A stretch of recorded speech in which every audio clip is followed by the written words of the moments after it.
Hi, my name is Cassandra Thiel. I'm an assistant professor at New York University.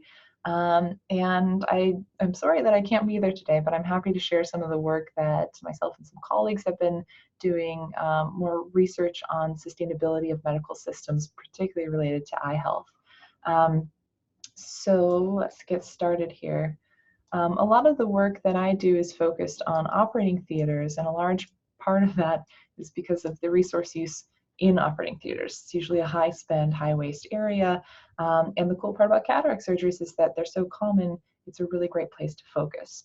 So colleagues in the UK, Dan Morris, back in 2013, published one of the first carbon footprints of cataract surgery. And for phacoemulsification, they found that one phaco is equivalent to a British person living for a week. It's about 180 kilos of carbon dioxide.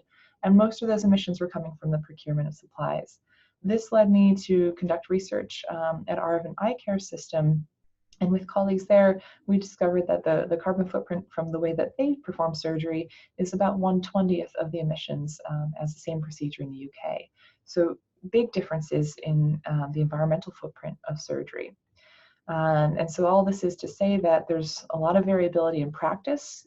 This is Aravind on the left and the US on the right. These are both phacoemulsifications, but you can see that the operating theaters are set up very differently. The supplies we use are very different. This leads to differences in costs. So here's the cost of supplies in cataract surgeries in the US and at Aravind. Even just across the US, there's a lot of variability. And then, of course, it leads to variability in waste generation. So one cataract removal in the US on the left and 93 at Aravind. All of this variability as we start to dig into environmental sustainability issues in cataract care really led us to some fundamental questions. The first one is, could we help individual units start comparing their throughput rates, their costs, their waste generation, their carbon emissions? An auditing tool would be particularly valuable in low resource settings, and it could raise awareness about some of these environmental issues. Could that same tool then also help units improve their throughput and reduce their financial and environmental costs? And finally, could we start better understanding that variation in practices worldwide, to start to look for the best practices, to start to enable policies and practices that increase our or optimize our surgical access, our costs, and our footprint.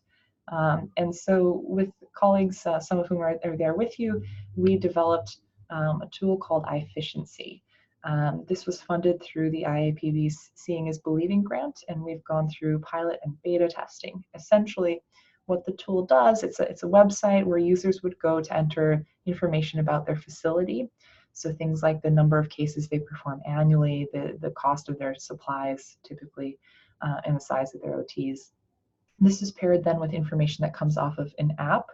And so essentially people would take this app, it looks much nicer than this particular one here, but people would take this app into their OTs and actually mark down what's happening during the case. And this list level data is then merged with the facility level data to create some reports.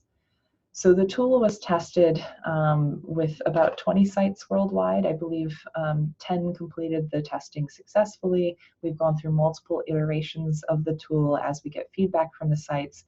And we've been able to generate some first round reports. So this is one example of what the report currently looks like.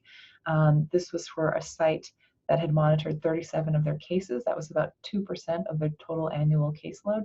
And you can see just for throughput on the right, that this particular site seems to spend most of their time actually operating on the patient, so from knife in to knife out, whereas other OTs that were in this study group spent a bit more time preoperatively, so basically when the patient enters the room before the surgery actually begins. So it's information like that. We have similar metrics for waste generation and carbon footprint and costs. So here's kind of a quick summary of the sites that we were able to monitor in this first round. The asterisks on the bottom two rows are just to note that the sites didn't complete everything. So particularly for carbon footprint, their data is only partial. It's not a full carbon footprint. But you can see that we monitored a range of cases, at least 30 at every site. You can see that the garbage, the solid waste generated per case is very different between the sites, from 4 kilos in the UK to 0.2 kilos in Swaziland and India. The kilograms of CO2e per phaco also has a range, probably not quite as drastic as the waste generation, but we're seeing a range here from 40 kilograms of CO2e up to 130. And we have some annual emissions then too. So here for the costs, we've only reported those for the year for the facility.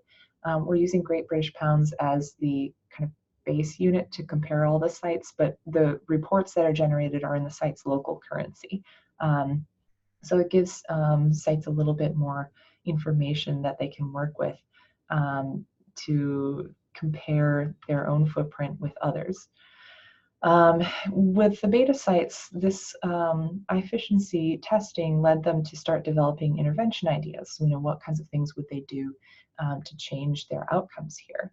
And so reduction was a major intervention kind of theme. So reducing what they're using in terms of water or packaging, or just the disposable supplies that are put in those custom packs, moving to e-waste, e-records to reduce waste.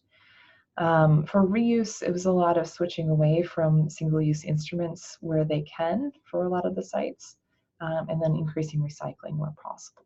We also heard some interesting ideas for just improving patient flow to the theater to reduce some of that turnover time. The really nice part was that the tool seemed to be very useful for the sites that used it. So they were able to already increase their productivity, and just the awareness was fascinating. So you can see here, I never realized how much time we spent not operating while in the theater. It was horrifying to see the amount of waste we made, right? So people are starting to think about those things by using the tool. And the last comment there, I think, is also really important, that when you're providing surgery, you tend to be focused just on your own job, and you sometimes forget that this is a whole system of people that make this happen. So from the people cleaning the floors every evening to the administrators who buy your supplies every week. All of those people are vital to providing cataract care, and Eyefficiency kind of helped the user, who's typically a clinician, explore the whole operation and really appreciate all those different roles. So for Eyefficiency in the future, we have plans to release it publicly in 2020. So we're still refining the tool based on the feedback from the last group to have tested it. At the ground level, widespread adoption would mean that units will be able to audit their surgical services. Eyefficiency will provide them with data, potentially even on interventions or policy recommendations for their specific unit. That's something we're trying to build capacity for. And then the units can also continuously use Eyefficiency, so to see what their interventions have done to their throughput, cost, and carbon. So essentially, Eyefficiency would empower individual surgical units all around the world to improve their service.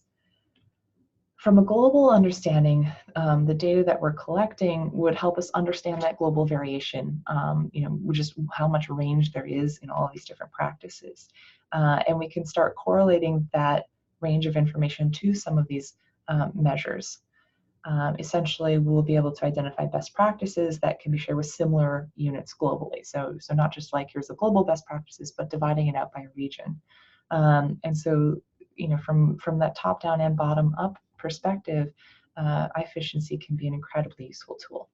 The really cool part is that Eyefficiency right now is, we're focused on cataract surgeries, but it can be developed for any service line. So we've actually modified the time and motion tool, the app on the phone, and we're testing it with intravitreal injections. So you can do a lot of different things with this tool. There's a lot of potential for expanding it.